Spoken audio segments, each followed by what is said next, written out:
तो क्वेश्चन ये है कि मैं ऑफलाइन कोचिंग जाता हूँ और 11th से 12th में मूव कर रहा हूँ, लेकिन मेरे 11th के कुछ पोर्शंस वीक हैं, जैसे कि जीओसी और थर्मोडायनेमिक्स।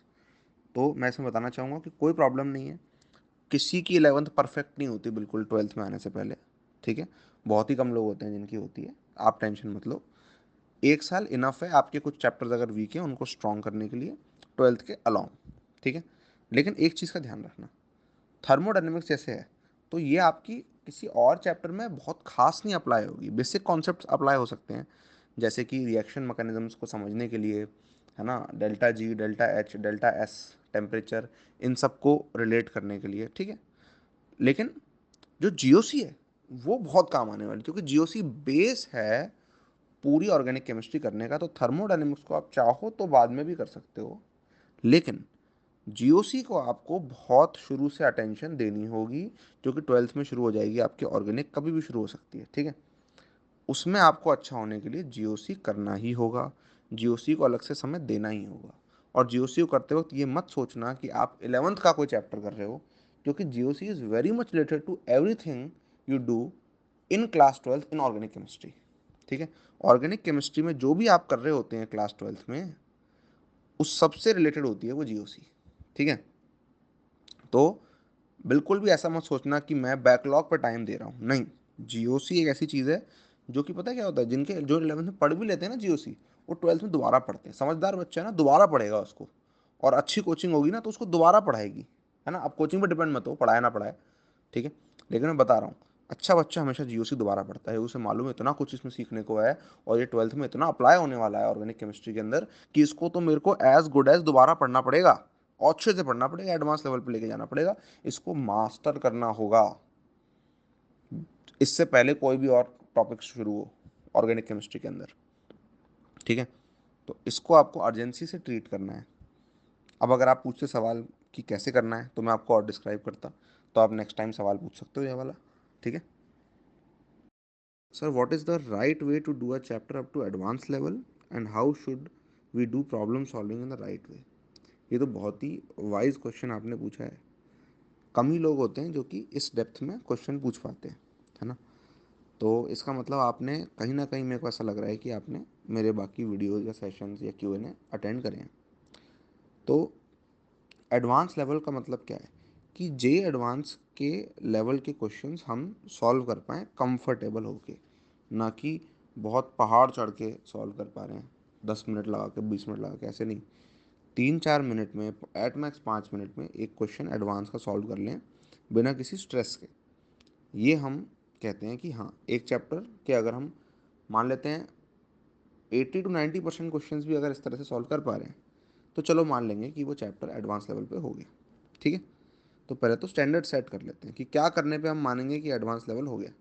80 to 90% एक्यूरेसी से 3 से 5 मिनट में क्वेश्चंस ईज से, बिना स्ट्रेस के सॉल्व हो गया, खुद से, बिना सॉल्यूशन देके, ठीक है, या बिना हिंट्स के, उसे हम बोलेंगे कि हाँ, वो चैप्टर जे एडवांस लेवल पे है, ठीक है। ये क्लियर हो गई बात। अब कैसे इस लेवल पे पहुंचना होता है, तो देखो, सबसे पहले तो अपने कॉन्सेप्ट को आपको इन डेप्थ बिल्ड करना होगा। उसके लिए क्या करें, मैंने रीडिंग करी, मैंने कोर्स अटेंड किया, मैं कोचिंग क्लास गया, क्लास अटेंड करी, तो उससे कॉन्सेप्ट डीप हो जाएगा? नहीं। रीडिंग और कोर्स में जो बताया है और क्लास में जो आपने अटेंड किया है, वो जस्ट आपको कॉन्सेप्ट से इंट्रोड्यूस करने के लिए है। आप उससे फर्स्ट टाइम कॉन्सेप्ट से इंट्रोड्यूस हुए हो। इट डजेंट इक्वल टू कि आपने कॉन्सेप्ट पे मास्टरी कर ली हो। मास्टरी कब होगी? ऑब्वियसली मास्टरी तब होगी जब आप उसकी मल्टीपल रीडिंग्स लगाओगे। लेकिन मैं ऐसे नहीं कह रहा कि बस मल्टीपल रीडिंग लगाते रहो, नहीं। एक रीडिंग लगाई आपने, या आपने क्लास अटेंड करी, या कुछ भी किया, अब आते हैं क्वेश्चन सॉल्व करने पे, है ना। अब क्वेश्चंस में मैं जे एडवांस लेवल के क्वेश्चन की या जेई मेन लेवल के क्वेश्चन की बात नहीं कर रहा, मैं बात कर रहा हूँ लेवल 1 क्वेश्चंस की, जो कि होते हैं कॉन्सेप्चुअल, जो कि हमारे कॉन्सेप्ट्स टेस्ट करते हैं। तो क्या करेंगे हम, कॉन्सेप्ट टेस्ट करने वाले जो क्वेश्चन है ना, उनको छांट छांट के बुक से लगाएंगे, भले एक बुक, दो बुक, तीन बुक, क्योंकि हमें पूरी बुक तो नहीं करनी। हमें वो क्वेश्चन छांट छांट के करने हैं जो कि हमें लगता है खाली जल्दी हो जाने वाले क्वेश्चन है, लेकिन कॉन्सेप्चुअल है, उसमें ज़्यादा कैलकुलेशंस और वो सब नहीं है। पहले कॉन्सेप्ट टेस्ट कर लेना एक बार कॉन्सेप्ट टेस्ट हो जाएगा, है ना, तो फिर न्यूमेरिकल क्वेश्चन भी कर लेंगे, है ना, क्या टेंशन है। फिर मेंस लेवल क्वेश्चन भी कर लेंगे, फिर एडवांस लेवल क्वेश्चन भी कर लेंगे, राइट। लेकिन पहले कॉन्सेप्चुअल क्वेश्चन। तो कॉन्सेप्चुअल क्वेश्चन कर करके, सॉल्यूशंस से सीख सीख कर आपको क्या करना है, कॉन्सेप्ट को अपने इम्प्रूव करना है। क्योंकि जब आपके क्वेश्चन गलत हो रहे हैं कंसेप्चुअल वाले, इसका मतलब ज़रूर कुछ ना कुछ मिसकंसेप्ट है, और अगर मिसकंसेप्ट है तो वो आपको पता चल जाएगा और उसको आप मिसकंसेप्ट को सॉल्व कर लोगे, है ना। आप कॉन्सेप्ट को दोबारा से ढंग से पढ़ लोगे और वो मिसकॉन्सेप्ट आपका क्लियर हो जाएगा। क्लियर हो गया तो आप ये समझो कि आप थोड़ा सा एक स्टेप आगे बढ़ गए अपनी अंडरस्टैंडिंग में उन सारे कॉन्सेप्ट्स की। तो ऐसे ही हर चैप्टर में इन डेप्थ कॉन्सेप्ट बिल्ड करने हैं। मान लेते हैं एक चैप्टर में 20 कॉन्सेप्ट होते हैं, तो 20 कॉन्सेप्ट के अंदर हर एक कॉन्सेप्ट को टेस्ट करने वाले क्वेश्चंस करें, उससे कॉन्सेप्ट टेस्ट करें पहले, वो जल्दी हो जाएंगे क्वेश्चंस, है ना, और उनसे सीखने को बड़ा कुछ मिलेगा, जिससे आपके आगे बड़े वाले जो क्वेश्चंस आते हैं आपके JEE main level, advance level, उन क्वेश्चंस में आप गलतियां नहीं करोगे, उतनी मेजर मेजर गलतियां जो कि आप अदरवाइज कर देते हो, ठीक है। कॉन्फिडेंस ही बनेगा, ठीक है, और एक्यूरेसी भी होगी, अच्छी एक्यूरेसी होगी। ऐसा नहीं फेक कॉन्फिडेंस है, नहीं। हम तो ऐसे करके हमने इन डेप्थ कॉन्सेप्ट अपना बिल्ड किया, ठीक है। फिर इन डेप्थ कॉन्सेप्ट के बाद आपको आना होता है एडवांस प्रॉब्लम सॉल्विंग पे, ठीक है, धीरे धीरे। तो वो कैसे आते हो आप आते हो उस पे लेवल वाइज प्रैक्टिस के थ्रू, कि आप क्या करते हो, एक कॉन्सेप्ट के लेवल 1 हो गए क्वेश्चंस, अब लेवल 2 क्वेश्चंस करें, फिर जब लेवल 2 क्वेश्चन होने लग जाएंगे फिर लेवल 3 क्वेश्चन करें। अगर एक चैप्टर में 20 कॉन्सेप्ट हैं तो ऐसा हर एक कॉन्सेप्ट के साथ करें। उसके बाद फिर हम देखेंगे जो लेवल 3 क्वेश्चंस हैं उनको कैसे सॉल्व करते हैं, इसमें स्ट्रैटेजी क्या होती है। तो अलग अलग तरह की स्ट्रैटेजीज सीखेंगे, problem solving strategies, problem solving skills develop करेंगे खुद की, कि कैसे सोचना है, क्वेश्चन में दी गई इन्फॉर्मेशन को कैसे यूज़ करना है वो निकालने के लिए जो कि पूछा गया है, सही एल्गोरिदम, सही मेथड कैसे हमें स्ट्राइक करे, इसकी तैयारी करना। तो ये होता है एडवांस प्रॉब्लम सॉल्विंग। तो जब ये सारी चीज़ें कर लेते हैं तो हमारा चैप्टर एडवांस लेवल पर तैयार हो जाता है। जैसे ही वो हो जाए, अब हमारा एम है इस चैप्टर को मेंटेन करना, यानी कि रिवाइज करते रहना। और मैं कहता हूँ रिवाइज नहीं करो, री करो। ना कि सिर्फ रिवीजन हो रहा है, रिवीजन के साथ साथ ऐसा हो रहा है कि आप पर हफ्ते या पर मंथ उस चैप्टर में और थोड़े थोड़े अच्छे होते जा रहे हो, 5%, 10%, 20% और इम्प्रूव होते जा रहे हो, ठीक है। क्योंकि कोई भी चैप्टर एक बार में मास्टर नहीं होता, उसमें ना एक्सपीरियंस भी चाहिए होता है। तो कोई चैप्टर आपने अभी अच्छा कर लिया, उसको और री करते जाओ, कुछ ना कुछ क्वेश्चन उसके लगातार लगाते जाओ। भले ही 5 क्वेश्चन करो, 10 क्वेश्चन करो पूरे हफ्ते में, लेकिन उस चैप्टर को हाथ से मत जाने दो, उसको उसमें थोड़ा थोड़ा कुछ ना कुछ करते जाओ, ठीक है। तो इसे बोलते हैं री। अब जो मैं तुम्हें बताया है ना मैंने, यही मैं करता हूँ एचआरए अकेडमी के अंदर, ठीक है। यही यही पाथ के थ्रू एक स्टूडेंट जाता है एचआरए अकेडमी के अंदर, तो उसको ना हर स्टेप पे ये सारी चीज़ें परोस के दी जाती हैं, कि इन डेप्थ कॉन्सेप्ट समझा दिया जाता है, एडवांस प्रॉब्लम सॉल्व करने के तरीके बता दिए जाते हैं, लेवल 1 क्वेश्चन उसको छांट के कॉन्सेप्ट वाइज प्रोवाइड कर दिए जाते हैं, ताकि पर कॉन्सेप्ट वो लेवल 1, लेवल 2, लेवल 3 जा पाए। और प्रॉब्लम सॉल्विंग के अंदर अप्रोच समझाने के लिए कुछ क्वेश्चंस को डिकोड करके बहुत डेप्थ में बताया जाता है कि कैसे इनका सोल्यूशन सोचा गया। तो उससे क्या होता है, स्टूडेंट एडवांस प्रॉब्लम सॉल्विंग सीखता है और इन डेप्थ कॉन्सेप्ट सीखता है, और फिर लेवल वाइज क्वेश्चन भी सीख जाता है, ताकि एक कॉन्सेप्ट उसका लेवल वाइज डेवलप हो जाए। फिर री के लिए कुछ रिसोर्सेज दी जाती हैं, ताकि दिन में 5-10 मिनट देकर भी इंसान चैप्टर को ना सिर्फ रिवाइज कर पाए, ना सिर्फ उसको जिंदा रख पाए, वो धीरे धीरे और स्ट्रांग होता जाए, री होता जाए, अलग अलग एंगल से इतना री हो जाए कि इंसान उसको भूल ही ना पाए। तो जो चैप्टर को उसने एक माउंटेन पीक पे चढ़ाया था, वो माउंटेन पीक पे ही रहे या फिर और ऊपर जाए, ठीक है, नीचे ना आए वापस से। समझ में आती बात। तो इसी के लिए एच आर अकेडमी क्यों मैं बता रहा हूँ आपको ये, क्योंकि जो मैं एच आर अकेडमी में अपने स्टूडेंट्स को, जो पेड प्रोग्राम है ना, प्रोग्राम नहीं करना चाहिए, एक तरह से it is a program of programs, यानी कि प्रोग्राम से भी बहुत बड़ी चीज़ है वो। तो वो जो मैं उनको बताता हूँ वही आपको बता रहा हूँ, strategy is the same. Clarity movement में हो आप, है ना, और ये फ्री ऑफ कॉस्ट है, इसका मतलब ये नहीं कि मैं आपको कोई वीक स्ट्रेटजी बताऊंगा, नहीं। हाँ, कभी कभी ऐसा हो सकता है कि कुछ चीज़ें ऐसी बताऊं जो कि आप खुद से कर सकते हो, है ना। और कभी कभी ऐसा हो सकता है कि कुछ ऐसी चीज़ें बताऊं जो कि आप खुद से भी कर सकते हो, और हेल्प के थ्रू करोगे तो और बहुत बढ़िया करोगे। ठीक है, जैसे कि ये चीज़ बताई, राइट। तो तरीका यही है। अब इसको एग्जीक्यूट करने में जिसको हेल्प चाहिए वो एचआर एकेडमी में जाता है। जिसको जो कहता है कि मान लेते हैं कि मैं खुद से करना चाहता हूँ, ठीक है भाई, आप खुद से करना चाहते हो तो मैं आपको ऑनेस्टली वही बताऊंगा जो कि मैं उनको बताता हूँ। ठीक है, तो ये चीज़ है, आप इसे खुद से कर सकते हो, हेल्प के साथ कर सकते हो, दोनों ऑप्शन आपके पास हैं। अभी सिर्फ इतना ही नहीं है कि मैंने आपको बता दिया कि इस तरह से करना होता है, मैं क्लैरिटी मूवमेंट के विद इन भी इसके ऊपर और डीप क्लैरिटी देना चाहता हूँ। आपके कुछ ना कुछ स्पेसिफिक क्वेश्चन आप पूछोगे तो आपको वो क्लैरिटी मिलेगी। ठीक है, कि प्रॉब्लम सॉल्विंग और कैसे करनी है, इनफैक्ट कुछ प्रॉब्लम सॉल्व करके बताऊंगा, डीप में सॉल्व करके बताऊंगा। ठीक है, क्लैरिटी मूवमेंट में तो, और एडवांस लेवल पे इन डेप्थ कॉन्सेप्ट किस डेप्थ तक ले जाने होते हैं, है ना, और कहाँ कहाँ कॉन्सेप्चुअल मिस्टेक हो जाती हैं लोगों से, तो वो सारी चीज़ें भी मैं डीप में बताऊंगा। तो आप जितने डीप क्वेश्चन पूछोगे ना उतना ही डीप में बता पाऊंगा। आपने जो क्वेश्चन पूछा वो बहुत अच्छा है, बट ऐसा होना चाहिए क्लैरिटी मूवमेंट के साथ आप जैसे जैसे जुड़े हो, आप मेरे आंसर डेली बेसिस पर सुनते जा रहे हो, तो आपके भी क्वेश्चंस का जो लेवल है वो बढ़ना चाहिए। ठीक है, और मैं आपसे ये प्रॉमिस कर रहा हूँ कि आप जो भी पूछोगे ना मैं उसका आपको जेन्युइन से जेन्युइन आंसर दूंगा। ठीक है, यानी कि अगर आपने क्वेश्चन नहीं पूछा तो हो सकता है वो चीज़ मिस हो जाए, इसलिए आपको ध्यान रखना है कि आप बहुत अच्छे क्वेश्चन पूछो।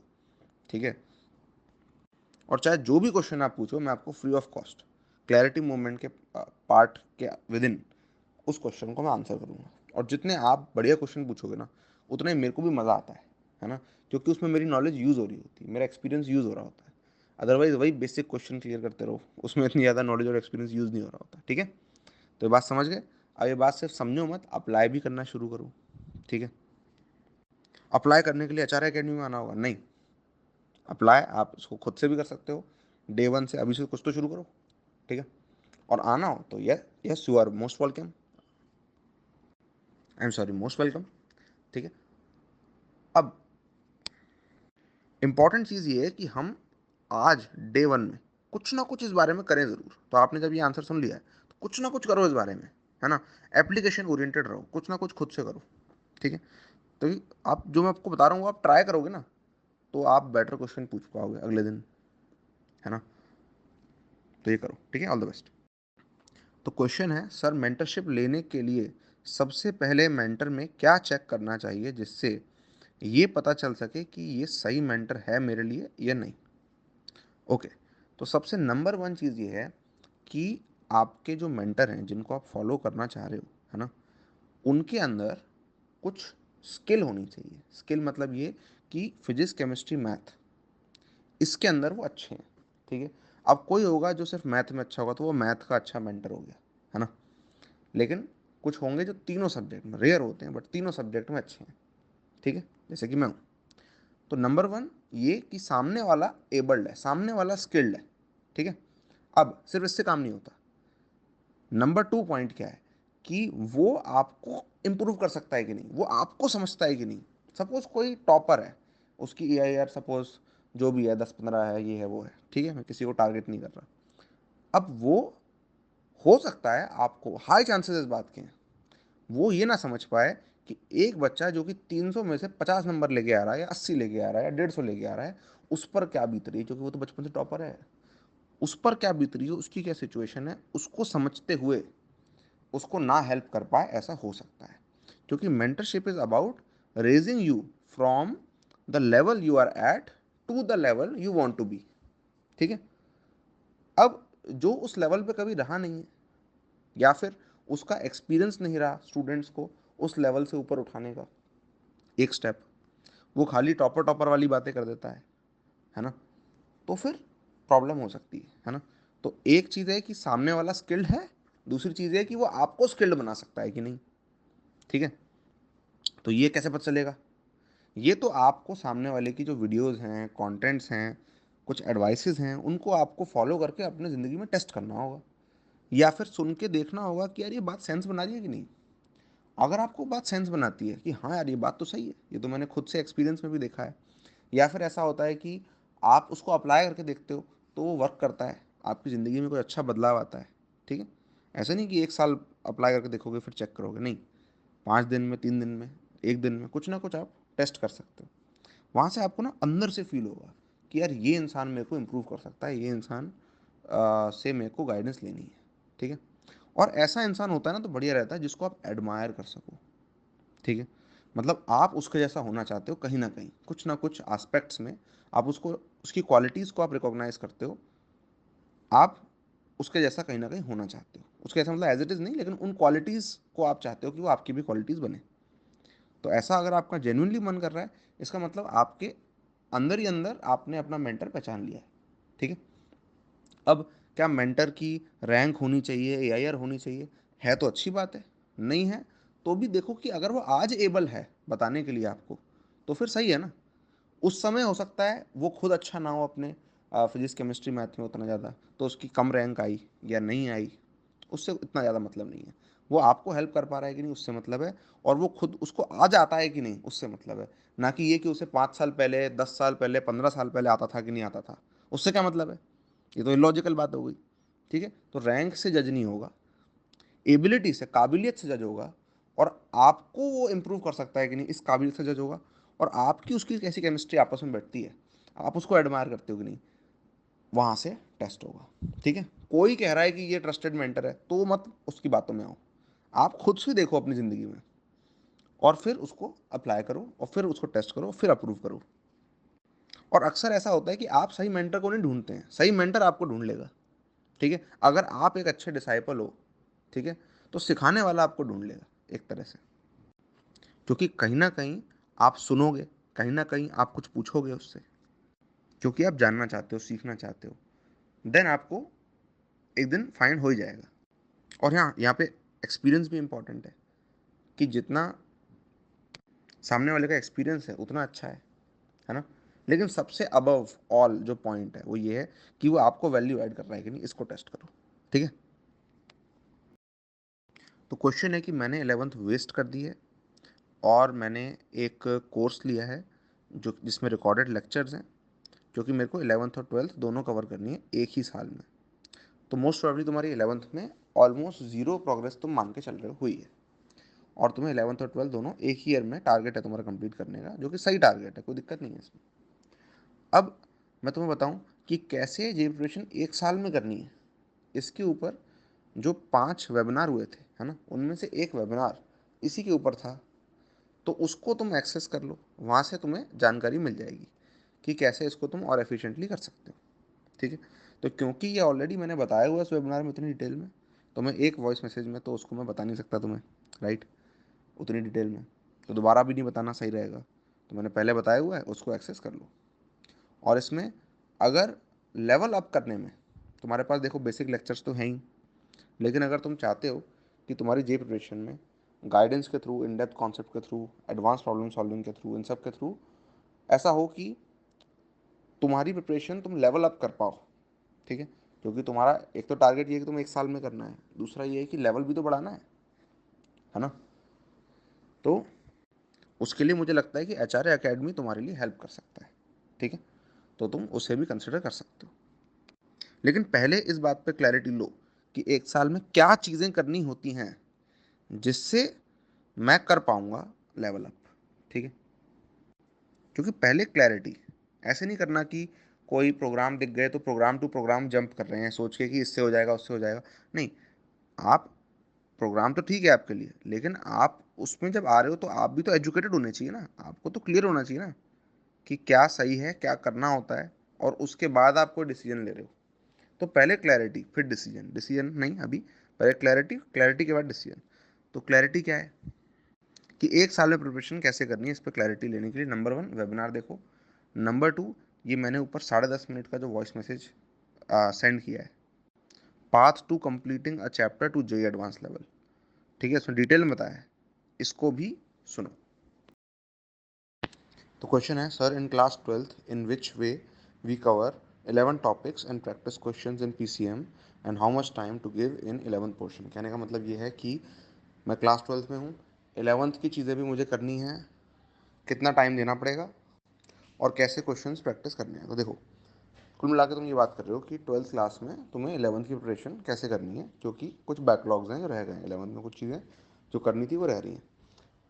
अब पहली बात तो जो चैप्टर्स तुमने नहीं पढ़े, है ना, उन पे मत ध्यान देना अभी। सबसे पहले वो चीज़ें रिवाइज करना जो कि तुमने पढ़ी हुई है, ठीक है। फिर उन चैप्टर्स पे आना जो कि तुमने 70-80% 90% कंप्लीट किए हुए हैं, उन्हें कंप्लीट करना पूरा, ठीक है। फिर जब नए चैप्टर्स पे आओ तो प्रायोरिटी देनी है किसको, उन चैप्टर्स को जो कि प्रीरिक्विसाइट होंगे आगे आने वाले चैप्टर्स के जो कि 12th में हैं। उन्हें नहीं किया तो आगे दिक्कत आएगी। जैसे ही क्या, बेसिक मैथमेटिक्स सारी क्लियर होनी चाहिए सबको, ठीक है। और इसके अंदर कैलकुलस, इंटीग्रल, डिफरेंशियल, ये बेसिक भी आता है, ठीक है। फिर केमिस्ट्री के अंदर जीओसी, केमिकल बॉन्डिंग, इस तरह के चैप्टर्स हैं, वो अच्छी तरह से आने चाहिए जो कि आगे अप्लाई होते हैं। फिर फिजिक्स में मैकेनिक्स तो स्ट्रांग होना चाहिए, क्योंकि मैकेनिक्स का जब तक लॉजिक आपका स्ट्रांग नहीं होगा, मैं नहीं कह रहा कि बिल्कुल टफ से टफ क्वेश्चन आप कर पा रहे हो, लेकिन सारे कॉन्सेप्ट आपको आने चाहिए। मैकेनिक्स के अंदर प्रॉब्लम सॉल्विंग आनी चाहिए, जेई मेन लेवल के क्वेश्चन में कोई दिक्कत नहीं आनी चाहिए। ये रिक्वायर्ड है आगे की फिजिक्स पढ़ने के लिए ढंग से, क्योंकि अगर वो नहीं हो पा रहा है इसका मतलब आपका बेसिक लॉजिक ही नहीं चल रहा, दिमाग में आपकी चीज़ें चल ही नहीं पा रही, तो फिर आगे की फिजिक्स में भी दिक्कत आएगी। इट इज़ नॉट अबाउट कि आप चैप्टर पढ़ते जाओ पढ़ते जाओ पढ़ते जाओ, समझ भी आना चाहिए, तब मतलब होता है, ठीक है। निपटाते जाने से कुछ नहीं होता, है ना। एक्चुअली जो निपटा रहे हो आप, बस आप एक फेक प्रोग्रेस क्रिएट कर रहे हो, लेकिन रियल प्रोग्रेस तब होती है जब हमें चीज़ें अच्छी तरह समझ में आती है, ठीक है। कितना टाइम देना चाहिए 11th की चीज़ों में, आप ऐसे देखो मत कि 11th की चीज़ है वो 12th की चीज़ है। आप ऐसे देखो कि मेरे को 11th प्लस 12th दोनों करना है और मेरे पास इतना टाइम बचा है। मेरा गोल क्या है, पूरा काम करना, कितने टाइम में, इतने टाइम में। लेकिन भैया एक बैलेंस बिठाना पड़ेगा। तो चलो तुम अगर चाहते ही हो कुछ नंबर बुलवाना मेरे से, तो वो है कि अब 20 to 40% टाइम 11th को दो। 40% अगर तुम 11th को कंप्लीट कर लेना चाह रहे हो फर्स्ट 3 मंथ्स में, और 20% तब अगर पूरा इंस्टॉलमेंट में पूरे 6 महीनों में कंप्लीट करोगे तो, ठीक है। तो इस हिसाब से अपने दिन का टाइम दे सकते हो। लेकिन भैया मैं तो 4 घंटे ही पढ़ता हूँ, तो 20-40% नहीं 20-40% तब बोल रहा हूँ जब आप 10 घंटे कम से कम पढ़ते हैं। देखो आपके पास 1 साल पड़ा हुआ है, आपको ये देखने की ज़रूरत नहीं है कि कौन से स्कोरिंग है और सिर्फ वही पढ़ूँ। आप सब पढ़ो, पूरा कंप्लीट करना है आपको, ठीक है। जो कम स्कोरिंग भी है वो भी करके जाना है, वो भी आपको कुछ तो स्कोर देगा। और एक एक स्कोर मैटर करता है। अगर आपका गोल बड़ा है तो, अगर आप 250 प्लस, 270 प्लस, 280 प्लस लाना चाह रहे हो तो, लेकिन आप अगर लाना ही नहीं चाह रहे तो फिर आप कंपटीशन में हो क्यों। कंपटीशन का एंटायर पर्पस ये है कि आप 300 नंबर की तरफ जाने की कोशिश करना है आपको हमेशा। कंपटीशन का मतलब ही यही है। लेकिन भैया प्रैक्टिकली तो कम ही आते हैं थोड़े, उससे क्या मतलब है। कुछ गलतियां हो जाती हैं, कम रह जाते हैं थोड़े, वो एक अलग बात है। लेकिन एम तो 300 का ही करेंगे ना, कि एम कम का करेंगे। कि आप पहले से मान के चल रहे हो कि मैं कुछ चीज़ें छोड़ दूंगा। क्यों पहले से मान के चल रहे हो कि चीज़ें छोड़ दोगे। नहीं भैया 1 साल ही बचा है, 2 साल की प्रिपरेशन होती है, 1 साल अच्छी तरह से नहीं हुआ, अगले साल क्या। अरे अगले साल को ढंग का करो ना। आप ये देखो ना, पिछले साल आपके पास कोई मेंटरशिप नहीं थी, आज यहाँ पे आपके पास क्लैरिटी मूवमेंट है, आप उसकी हेल्प से सारे अपने क्वेश्चंस क्लियर कर सकते हो। आपके पास गाइडेंस है एक तरह से, ठीक है। अब आप उसको बहुत अच्छी तरह से कर सकते हो, जो आप पहले नहीं कर सकते थे 1 साल पहले, वो आप अब कर सकते हो, जान करके कि सही चीज़ें कैसे करनी होती हैं। और अगर वो एफिशिएंट चीज़ें आप सीख लेते हो, सही चीज़ें कैसे करनी होती है बड़े डीप में, अच्छी तरह से फॉलो करते हो, ना कि सिर्फ ये कि 2-4 क्वेश्चन देख लिए और हो गया। नहीं, डेली बेसिस पे आपको कुछ ना कुछ सीखने को मिलेगा। अगर आप वो करते हो तो आपका पिछला साल जैसा गया वैसा अगला साल नहीं जाएगा। अगला साल वैसा नहीं जाएगा, इसका मतलब क्या, किस हद तक इम्प्रूवमेंट हो सकता है, 2x 3x 4x इतना हो सकता है कि आप बहुत आराम से कर सकते हो दिसंबर तक, नवंबर तक पूरा सिलेबस बिना कुछ भी छोड़े कंप्लीट, ठीक है। जब आप ये कर सकते हो तो आप क्यों सोच रहे हो पहले से कुछ छोड़ने की। कुछ भी नहीं छोड़ना है, इनफ समय है। लेकिन अगर सही डायरेक्शन में काम करें तो, टाइम वेस्ट करने लायक समय नहीं है, लेकिन काम करने लायक समय है। तो मैथ और केमिस्ट्री अच्छी है, फिजिक्स को कैसे इम्प्रूव करना है। देखो, मैथ और केमिस्ट्री अच्छी है इसका मतलब ये नहीं है कि खाली फिजिक्स को इम्प्रूव करना है। जो चीज़ में आप अच्छे हो ना, उसमें भी और अच्छा होना होता है। तो एक पॉइंट में ये बता दूँ। फिर आते हैं फिजिक्स पर। उससे पहले तुमने बोला कि क्वेश्चन में ये लिखा हुआ है कि मैं मेंस के क्वेश्चन कर लेता हूँ, एडवांस के क्वेश्चन में स्ट्रगल करता हूँ। इसका मतलब क्लियर है कि एडवांस प्रॉब्लम सॉल्विंग स्किल्स आपकी अटक रही हैं। मतलब आपने चैप्टर पढ़ लिया है, मेंस के सवाल हो जाते हैं, इसका मतलब हम फार्मूला अप्लाई करना सीख लेते हैं, थोड़ा बहुत मैनिपुलेशन सीख लेते हैं, क्वेश्चन सॉल्व करना सीख लेते हैं, बस वो हम कर लेते हैं। लेकिन जब ऐसा कुछ क्वेश्चन आता है जहाँ पे सिचुएशन बड़ी डिटेल्ड होती है, या फिर क्वेश्चन लेंदी होता है, या फिर क्वेश्चन की कैलकुलेशन अपने आप में थोड़ी टफ होती है, जैसे कुछ इंटीग्रेशन आ गया, ये आ गया, वो आ गया, इस तरह के कुछ क्वेश्चन होते हैं, कुछ तरह के क्वेश्चन एडवांस के तुम नहीं कर पाते, है ना। ऐसा नहीं कि एडवांस का कोई भी क्वेश्चन नहीं आएगा तुम नहीं कर पाओगे, है ना, ऐसा नहीं है। कुछ तरह के क्वेश्चन तुम नहीं कर पाते। तो ऐसे में क्या करना चाहिए, ऐसे में तुम्हें वर्क करना चाहिए उन चीज़ों में सबसे पहले जिनमें तुम स्ट्रांग हो, जो कि जिनमें तुम स्ट्रांग हो उन्हीं से तुम ये देख पाओगे कि जब मैंने चैप्टर कर लिया है ना, अब क्या बचता है, सिर्फ एडवांस प्रॉब्लम सॉल्विंग स्किल बचती है, ठीक है। लेकिन जब मैंने चैप्टर नहीं किया होता तो मेरे इतने बेसिक कॉन्सेप्ट बच रहे होते हैं कि एक्चुअली क्वेश्चन सॉल्व करके, मुश्किल क्वेश्चन सॉल्व करके मैं खुद को जज ही नहीं कर पाऊंगा, है ना। मेरे को समझ नहीं आएगा कि advance problem solving skill lacking है या फिर मैंने पढ़ाई नहीं हुआ है ठीक से, ये लैकिंग है ना। इसलिए क्या करना चाहिए, इसको फिजिक्स में अपने स्ट्रॉन्गेस्ट चैप्टर के अंदर आपको देखना है कि आप टफ क्वेश्चंस के अंदर एक्यूरेसी मान लेते हैं आपकी ऐसी है कि आप 10 में से 4 क्वेश्चन या 3 क्वेश्चन सॉल्व कर पाते हो, वैसे वाले टफ वाले। तो आपको पहुंचना है इस लेवल पे कि आप एटलीस्ट 7 या 8 क्वेश्चन कर पाओ, ठीक है। तो स्ट्रॉन्ग चैप्टर सेलेक्ट करेंगे, उसके अंदर हम क्या करेंगे, उसके अंदर एक एक क्वेश्चन जो हम प्रैक्टिस कर रहे हैं जो कि एक टफ क्वेश्चन है, उसके अंदर हमें क्या करना है, उसके अंदर हमें डीप डाइव करना है, ठीक है। आपको सॉल्यूशन से सिर्फ ये नहीं सीखना कि अच्छा ठीक है ऐसे कर लेते हैं, एक एक स्टेप पे जाना है कि सॉल्यूशन में जो स्टेप्स दिए हुए हैं उसमें से एक एक स्टेप को करने से पहले किसी ने क्या सोचा, कैसे किसी के दिमाग में आया कि स्टेप 1 के बाद स्टेप 2 में क्या करना है एग्जैक्टली, स्टेप 3 में क्या करना है एग्जैक्टली, क्या हिंट्स दिए हुए हैं क्वेश्चन के अंदर जिनसे आप आंसर की तरफ जा सकते हो, वो प्रॉब्लम सॉल्विंग होती है। उसको नोटिस करना, एक एक क्वेश्चन में 20 मिनट देना, 30 मिनट देना, ज़बरदस्ती उसको ट्राई करते रहने में नहीं, इस बात को डीपली देखने में कि एग्जैक्टली कैसे सोचा। जब आप ये देख ऑब्जर्व करते हो ना कि कैसे सोचा किसी ने, आपके भी सोचने के जो दरवाजे हैं दिमाग के वो खुलते हैं, ठीक है। तो ये चीज़ करना बाकी है। मोस्ट प्रोबेबली तुम ये करते हो कि क्वेश्चन देखते हो 2 मिनट और आगे बढ़ जाते हो, फिर जो गलत क्वेश्चन हो जाता है तुमसे या फिर नहीं बनता है तुम उसको बहुत हल्के में ले लेते हो। लेकिन कहीं ना कहीं कोई क्वेश्चन अगर नहीं हो पा रहा है इसका मतलब कहीं ना कहीं हम वीक हैं, तो हमें वो वीकनेस ढूंढनी चाहिए और उसको तुरंत स्ट्रेंथ में कन्वर्ट करना चाहिए, ठीक है। तो शुरू करेंगे स्ट्रॉन्ग चैप्टर से, फिर धीरे धीरे जो वीकर चैप्टर्स हैं उन पे भी जाएंगे। लेकिन एडवांस प्रॉब्लम सॉल्विंग करने से पहले ये इंश्योर कर लेंगे कि कॉन्सेप्ट सारे हमें आते हैं, याद हैं, और हम उनके बेसिक लेवल क्वेश्चंस प्रैक्टिस कर चुके हैं। बेसिक मतलब मेंस लेवल मान लो, मेंस लेवल कर चुके हैं। उसके बाद ही ऐसे टफ क्वेश्चन को टारगेट करें और इसमें पूरा पूरा अपना दिन ना लगा दें, दिन में 1 या 2 घंटे दें ये करने के लिए। सही टाइम जो रहेगा सिलेबस कंप्लीट करने का वो रहेगा अक्टूबर नवंबर के बीच, क्योंकि सिलेबस कंप्लीट करना तो जस्ट एक बेसिक लेवल की चीज़ होती है, उसके ऊपर बहुत सारी चीज़ें करनी होती हैं, तब जाके आप अच्छे हो पाते हो। देखो, लेवल अप एक चीज़ है जो कि आपको करनी होती है, समझो। मैंने सिलेबस कंप्लीट कर लिया, सपोज आपने 40 चैप्टर कंप्लीट कर लिया और 100 चैप्टर एग्जिस्ट करते हैं, लेकिन उन 40 चैप्टर में क्या आप अगर फुल जी एडवांस का पेपर दोगे तो आपका स्कोर 40% आ रहा है, नहीं आ रहा।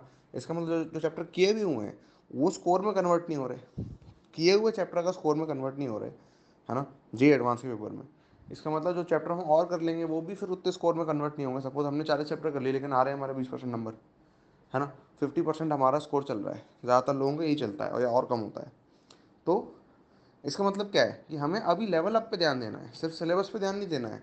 आप क्या कर रहे हो कि एक चैप्टर को अच्छी तरह से कैसे करना है उस पर ध्यान नहीं दे रहे हो, और आप बेकार तरह से चैप्टर करे जा रहे हो, और ऐसे और चैप्टर करे जा रहे हो, और चैप्टर करे जा रहे हो, और चैप्टर करे जा रहे हो, और बात भी कर रहे हो ऐसे और चैप्टर करने की, रादर देन बात कर रहे हो कि एक चैप्टर को डीप में कैसे करना है ताकि मैं उसमें अच्छा परफॉर्म कर पाऊँ, ताकि उसमें स्कोर आए। एक चैप्टर को जब आप उसमें 20% इनपुट देते हो तो आपका 20% स्कोर नहीं आता, ठीक है। जब आप 80-90% भी रिक्वायर्ड इनपुट देते हो ना, तब भी आपका स्कोर 80-90% नहीं आता, 10% 20% ही आता है। जब आप नियर टू 100% एफर्ट उसमें डालते हो, अगर एक क्वेश्चन को आपने मान लेते हैं 90% सॉल्व किया तो आपके नंबर आएंगे क्या, नहीं ना। 100% आना चाहिए, इसका मतलब सारे स्टेप्स आने चाहिए, तब जाके एक क्वेश्चन पूरा सॉल्व होता है, राइट। तो इसी तरह से एक चैप्टर भी पूरी तरह से मास्टर्ड होना चाहिए, तब जाके उसका स्कोर में आउटपुट निकलेगा। अदरवाइज वो चैप्टर आप पढ़ते जाओगे और स्कोर में आउटपुट नहीं निकलेगा, ठीक है। तो वो जो एक्स्ट्रा एफर्ट है लेवल अप के अंदर जो हम डालते हैं, वो एक्स्ट्रा एफर्ट आप नहीं पुट कर रहे हो और बात कर रहे हो सिलेबस कंप्लीट करने की, ठीक है। अब दो अप्रोच होती हैं, एक तो ये है कि डम तरह से सिलेबस कंप्लीट करते जाओ और जल्दी कर लो अक्टूबर नवंबर। फिर उसके बाद आप सही तरह से पढ़ लेना और अपने स्कोर को इम्प्रूव कर लेना, फिर लेवल अप कर लेना नवंबर के बाद। एक तरीका ये है। दूसरा तरीका ये है कि शुरू से ही लेवल अप करते चलो, शुरू से ही सही तरीका देख लो। अब जो पहला वाला तरीका है, लेवल अप को पोस्टपोन करने वाला तरीका, प्रोक्रेस्टिनेट करने वाला जो तरीका है, उसमें क्या हानि है, उसमें बहुत बड़ा नुकसान है, बहुत बड़ा नुकसान है ये कि जब आप एक चैप्टर बेकार तरह से कर रहे होते हो ना, तो फिर उसको फिक्स करना बहुत मुश्किल हो जाता है। उस चैप्टर में जो आपकी थिंकिंग है वो सही करना बहुत मुश्किल हो जाता है। लेवल अप करना डे बाय डे जितना आप पढ़ते जाओगे ना, उतना और मुश्किल होता जाएगा, ना कि आसान होता जाएगा। लेवल अप करने का जो बेस्ट टाइम है वो है now, as soon as possible. यानी कि जो भी आप नेक्स्ट चैप्टर पढ़ रहे हो, अब उसको तरीके से पढ़ना सीख लो, उसमें लेवल अप कर लो। लेवल अप करना एक ऐसी चीज़ है जो कि डे वन से करनी होती है। अब तुम रोड मैप मांग रहे हो, मैं तुम्हें रोड मैप दे सकता हूँ क्लैरिटी मूवमेंट के अंदर। जो आपकी रिक्वेस्ट है कि मैं इस तरह की वीडियोस बनाऊँ, उस तरह की वीडियोस बनाऊँ, तो उनके अंदर ये रोड मैप वाली वीडियो भी आ जाएगी, ठीक है। तो वो तुम्हारा वहाँ पे क्लियर हो जाएगा, है ना। बट एक वॉइस मैसेज में नहीं आ पाएगा पूरा रोड मैप, ठीक है। वो अच्छे से बना कर के वीडियो के फॉर्म में होना पड़ेगा, जिसमें समय लगेगा, बट हो जाएगा। देर है अंधेर नहीं है। फिर तुम कह रहे हो कि I don't have good coaching offline and in online all syllabus will be finish. तो देखो, अगर आपके पास एक अच्छी कोचिंग नहीं है तो फिर आपको वो करना चाहिए, क्योंकि आप मेरे से यहाँ पे गाइडेंस ले सकते हो, ठीक है। और मैं आपको वो चीज़ें बता सकता हूँ जो कि ग्रॉस हैं, मतलब ब्रॉड ब्रॉड चीज़ें मैंने आपको बता दी, है ना। लेकिन असली डिटेल चीज़ें तो आपको तभी मालूम चलती है जब आप एक अच्छी कोचिंग में होते हो। अच्छी कोचिंग मतलब कहीं से भी आप हेल्प ले रहे हो, ठीक है। तो उसका सॉल्यूशन भी है, एच आर अकेडमी ज्वाइन कर लो। एच आर अकेडमी में क्या है, एच आर अकेडमी में ये सारी जो चीज़ें हैं जो मैं बता रहा हूँ, जो सारी गाइडेंस है, वो एक बहुत सिस्टमेटिक फॉर्म में अवेलेबल है। ना सिर्फ गाइडेंस है, वहाँ पे कॉन्सेप्ट्स डेप्थ में बताए गए हैं, एडवांस प्रॉब्लम सॉल्विंग जिसकी मैं आपसे बात कर रहा हूँ बाकी आंसर्स में, वो सब स्टूडेंट्स को दी गई है, ठीक है। लेवल ऑफ क्वेश्चंस, रिवीजन के ऐसे मटेरियल जिनसे बहुत शॉर्ट में रिवीजन हो सकता है, और ना सिर्फ बेसिक ऊपर ऊपर से फॉर्मूला रिवाइज होंगे, अंदर तक, प्रैक्टिस तक, क्वेश्चंस तक, कॉमन मिस्टेक्स तक, ये सारी चीज़ें भी डीप में रिवाइज होती हैं। फिर तुम्हारा नेक्स्ट क्वेश्चन ये था कि क्लास 11th के भी कुछ चैप्टर मेरे को करने हैं। तो उससे पहले मैंने बताया है कि बाकी आंसर्स के अंदर कि क्लास 11 के चैप्टर में कितना टाइम देना है। और फिर मेरा एक वेबिनार भी था कि 1 ईयर में प्रिपरेशन कैसे करनी है, ठीक है। बाकी अगर तुम एच आर अकेडमी में आ रहे हो तो फिर वहाँ पे तो होती है 1 ईयर प्रिपरेशन है, यानी कि एक ही साल में जब तुम ज्वाइन करोगे, एक ही साल में टिल जे एडवांस प्रिपरेशन जो है पूरी हो जाएगी एडवांस लेवल पे। और उसमें शेड्यूल, रोड मैप सब तुम्हें मिल जाएगा, एक कब कैसे क्या करना है। और बेसिक तो तुम कहीं से पढ़ ही रहे हो, ठीक है। लेवल अप करने के लिए एच आर अकेडमी बनाए, वहाँ से वो तुम ज्वाइन कर सकते हो, वहाँ से तुम चीज़ें सीख सकते हो।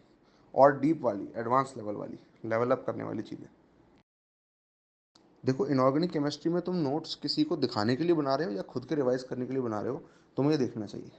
पहली चीज़ है अंडरस्टैंडिंग। अंडरस्टैंडिंग जो है, देखो कोई चीज़ कभी समझ नहीं आती अपने को, तो फिर हम उसको अच्छे से लिख कर देखते हैं ताकि अंडरस्टैंडिंग थोड़ी बेटर हो, है ना। तो एक तो वो नोट्स हो गए, है ना। लेकिन वो समझने के लिए हमने क्लियर चीज़ों को लिखने के लिए नोट्स बना ली। पैराग्राफ्स में समझ नहीं आ रहा, अच्छे से अपन ने लिख करके अपनी तरह से नोट्स बना लिए। एक तो वो चीज़ होती है अंडरस्टैंडिंग में हेल्प करने के लिए, एक होता है रिवीजन में हेल्प करने के लिए, ठीक है। और एक होता है खुद को बेवकूफ़ बनाने के लिए। रिवीजन में हेल्प करने के लिए कैसा होता है कि मैं वो चीज़ें लिख लूँ जो कि मेरे को लगता है मैं भूल जाऊँगा, वो लिख लेता हूँ ताकि उनको मैं अगले दिन रिवाइज़ करूँ। ऐसे नहीं कि लिखूँ और फिर छोड़ दूँ, वो भूल जाऊँ उसको 1 महीने तक, या फिर लास्ट में रिवाइज़ कर लूँ, ऐसे नहीं। रेगुलर रिवीजन में उनसे कर पाऊँ, ऐसी चीज़ें होनी चाहिए। तो वो एक हो गई शॉर्ट नोट्स। और नोट्स शॉर्ट होंगे तो ही बार बार रिवाइज कर पाओगे, बड़े नोट्स को बार बार रिवाइज नहीं कर पाओगे, ठीक है। इसलिए बड़े नोट्स की कोई ज़रूरत होनी नहीं चाहिए कायदे से, क्योंकि आपको कायदे से एक चैप्टर पूरी तरह से पढ़ लेना है। खाली जो आप भूल जाते हो वो आपको याद दिलाने के लिए नोट्स होने चाहिए। और लेकिन मैं तो जब एग्ज़ाम आएगा लास्ट तक तो मैं भूल जाऊँगा, क्योंकि आप रेगुलर रिवीजन नहीं करते इसलिए भूल जाओगे। तो नोट्स शॉर्ट ही रखो, लेकिन रिवीजन रेगुलर करते रहो। और रिवीजन में क्वेश्चंस भी आपको रिवाइज करने हैं। अब खुद को बेवकूफ़ बनाने वाले नोट्स कैसे होते हैं कि आप बैठ के नोट्स में टाइम दिए जा रहे हो, दिए जा रहे हो, दिए जा रहे हो। आपको नोट्स बनाने में इतना टाइम नहीं देना जितना आपको नोट्स को रिवाइज करने में देना है। रोज़ के बस 5 मिनट 10 मिनट अगर आप लगातार लगाते रहते हो, ठीक है, तो आपको आपके वो जो नोट्स हैं तभी वो फ्रूटफुल निकलेंगे। ठीक है। अगर आप नोट्स बनाने में लगा रहे हो 5 घंटे और उनको रिवाइज कर नहीं रहे हो लेकिन इनफ, ठीक है, सोचो आपने नोट्स बनाए 5 घंटे लगाए और आप उनको रिवाइज करोगे साल में 2-3 बार और रिवीजन में भी ऐसी 20 मिनट 30 मिनट दोगे तो कैसे होगा काम, ठीक है। हर बार ऐसा होना चाहिए कि आपने एक शॉर्ट नोट बना ली, जो चीज़ें आप भूल जाते हो वो आपने लिख ली। सपोज वो 100 चीज़ें हैं, ठीक है। अब आप उनमें से आप रिवाइज कर रहे हो, सपोज आपको रोज़ रिवाइज करने में 15 मिनट लग रहे हैं, लेकिन एक हफ्ते बाद आप ये नोटिस करोगे कि आपको सारी चीज़ें उसमें से 100 के 100 पॉइंट रिवाइज करने की जरूरत नहीं पड़ रही। उनमें से 30-40 पॉइंट हैं जो कि आपको बहुत अच्छी तरह से याद हो चुके हैं, फिर उनको कैंसिल कर दो, उसमें से नोट्स में से कैंसिल कर दो उसको, या फिर टिक लगा दो, जो भी कर दो। अब सिर्फ वो चीज़ें रिवाइज करो जो कि आप भूल जाते हो, उनको डेली रिवाइज करो, और जो चीज़ आप याद रख पाते हो उसको सिर्फ वीक में एक बार रिवाइज करो।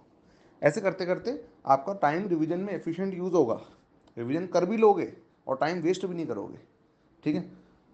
ये चीज़ है। लेकिन नोट्स बनाने में बहुत ज़्यादा टाइम मत दो, नोट्स सिंपल रखो, जो चीज़ भूल जाते हो वो लिख लो, सिंपल बात, ठीक है। ऐसे नहीं कि अंडरस्टैंडिंग नहीं करी है और फिर नोट्स बनाने लग गए, ठीक है। मतलब अंडरस्टैंड नहीं किया है प्रॉपरली और सोच रहे हैं कि सब कुछ याद करना पड़ेगा और लंबे लंबे लंबे नोट्स बनाए जा रहे हैं जो कि कभी रिवाइज नहीं होने वाले, ठीक है। और जो अंडरस्टैंडिंग वाले नोट्स हैं वो अलग हैं कि आपने कुछ लिख लिया समझने के लिए, है ना, वो एक अलग चीज़ है। वो वंस इन अ वे जब कोई चीज़ आपको लग रही होती है कि बहुत बुक में क्लटर्ड तरह से लिखी है तो आप उसको सिंप्लीफाइड फॉर्म में लिख लेते हो, वो अलग चीज़ है। वो रिवीजन के लिए नहीं, वो आपको समझने के लिए बना है, उसको नहीं करना आपको बार बार रिवाइज। अब best way to start organic chemistry क्या है, इसके लिए एक अलग से गाइड बनाऊंगा पूरी इनऑर्गेनिक केमिस्ट्री की, ठीक है। Best way to start inorganic chemistry, देखो, जितना अपना structure of atom, periodic properties और केमिकल बॉन्डिंग जितना ये अच्छा करोगे ना, उतनी अच्छी इनऑर्गेनिक केमिस्ट्री आपकी होगी। और इनऑर्गेनिक केमिस्ट्री में आपको रटने को प्रायोरिटी उतनी ज़्यादा नहीं देनी जितना समझने को देनी है, ठीक है। यस, सारी रिएक्शंस और जो सारी चीज़ें होती हैं उनको समझना होता है, याद तब करना होता है जब आपके समझ नहीं आ रहा तो आपने याद कर लिया, ठीक है। लेकिन लास्ट तक पूरी कोशिश करनी होती है कि आपको समझ में आ जाए।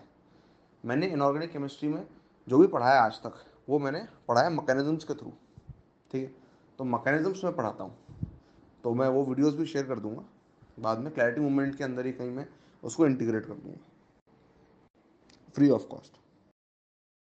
तो तुम्हारा क्वेश्चन है कि तुमने प्रिपरेशन लेट स्टार्ट करी थी लेकिन फिर भी तुमने कुछ प्रोग्रेस करी, लेकिन बैकलॉग्स हैं, अब 12th आ गया है, क्या करना है, क्योंकि पूरा जो तुम्हारा शेड्यूल है वो पैक्ड है, ठीक है। कोचिंग की क्लासेस हो गई और फिर उसके बाद होमवर्क हो गया। देखो, अगर हम चीज़ों को इस तरह से करेंगे ना कि हमारे 10-12 घंटे इंगेज हो रहे हैं डेली बेसिस पे, तो फिर जो बैकलॉग्स हैं उनके लिए टाइम कहाँ से निकालेंगे, रिवीजन है उसके लिए कहाँ से टाइम निकालेंगे, टेस्ट हुआ था उसमें कुछ गलतियाँ कर दी थी, उन गलतियों को अभी भी, उन गलतियों में से अभी भी आपने सॉल्यूशन देखकर सीखा नहीं है, वहाँ से एनालिसिस नहीं करी है। क्यों? क्योंकि एनालिसिस करने के लिए चाहिए 2-3 घंटे फ्री माइंड से, और वो आपको मिल पाए, कभी नहीं मिल पाए कभी। और वो हमेशा test test after test after test, वो जस्ट एक स्टैक होता जाता है, लेकिन आप उसकी इंप्रूवमेंट नहीं सीखते हो, इसलिए टेस्ट में स्कोर भी वैसे ही रहेंगे सेम तरह के। तो ये सब चीज़ों के लिए टाइम चाहिए होता है, अपने आप को इम्प्रूव करने के लिए। कुछ चैप्टर्स होंगे जो कि आगे निकल गए होंगे, लेकिन आपको उनमें और प्रैक्टिस करनी थी और अच्छा होना था, वो रह गए। ये सब इसलिए हो रहा है क्योंकि जे प्रिपरेशन एक्चुअली होनी होती है सेल्फ पेस्ड। मुझे बताओ, जो जिम होता है, जब लोग जिम में जाते हैं, स्पोर्ट खेलते हैं कोई भी, तो क्या होता है जिम में? आप क्या किसी शेड्यूल के हिसाब से ऐसा होता है कि सब लोगों को आज करने हैं 20 रेप्स, 20 पुशअप्स, हर किसी को करेंगे, हर हर कोई करेगा, ऐसा होता है क्या? नहीं, सब अपने अपने हिसाब से करते हैं। भाई अगर मैं 15 लगा सकता हूँ, है ना, तो मैं 15 लगाऊंगा और कोशिश करूंगा कि यार आज 20 हो सकते हैं तो हो जाए। लेकिन जो 5 लगा सकता है वो थोड़ी 20 लगाएगा, और जो 30 लगा सकता है वो भी 20 नहीं लगाएगा। तो सारी चीज़ें होनी की होती है सेल्फ पेस्ड। लेकिन जो कोचिंग सिस्टम है वो क्या कहता है? वो कहता है कि सब सेम पेज से चलो, नहीं हो पाएगा कभी मैच, है ना। इसलिए वो फिर आपको एक ऐसा शेड्यूल बना के देते हैं जिसमें टाइम ज़्यादा लगेगा लेकिन इफेक्टिवनेस उतनी ही होगी, कम होगी, ठीक है। तो अब क्या हो रहा है कि आपका टाइम उसमें जा रहा है, आपको उस पैटर्न को फॉलो नहीं करना है। उस पैटर्न में से सिर्फ वो आप देखो, कोचिंग के पैटर्न में से कोचिंग को सिर्फ उतना उतना फॉलो करो जितना, जो कि आपकी कैपेसिटी से, खुद की सेल्फ की कैपेसिटी से बाहर है, ठीक है।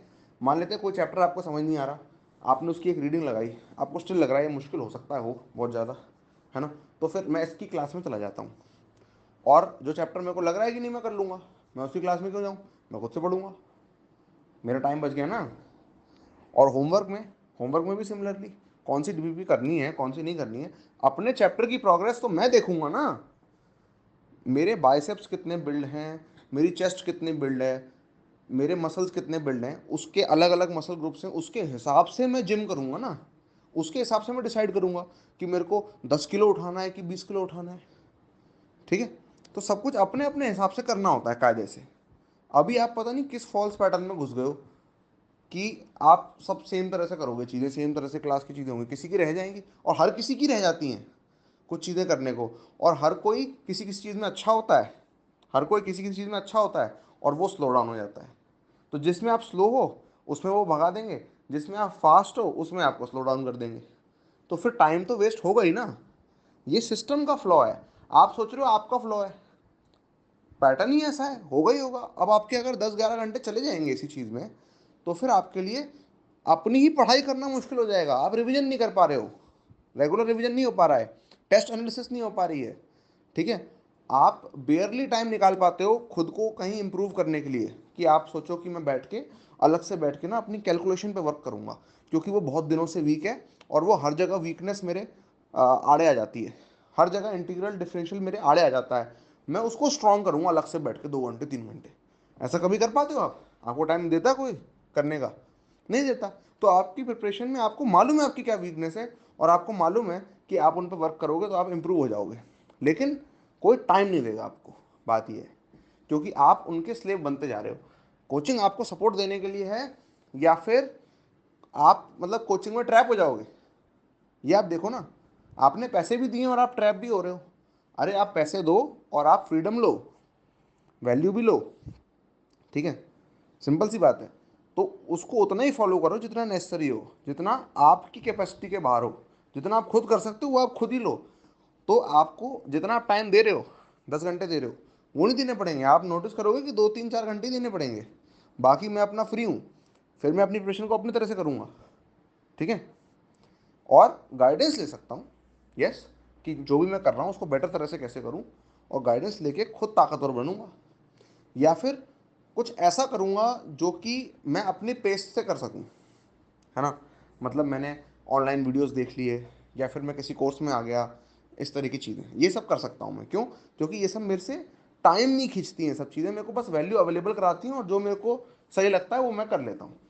जो मेरे को जिस चीज़ की ज़रूरत होती है वो मैं एक्सेस कर लेता हूँ। ये सही पैटर्न है। समझ पा रहे हो बात को?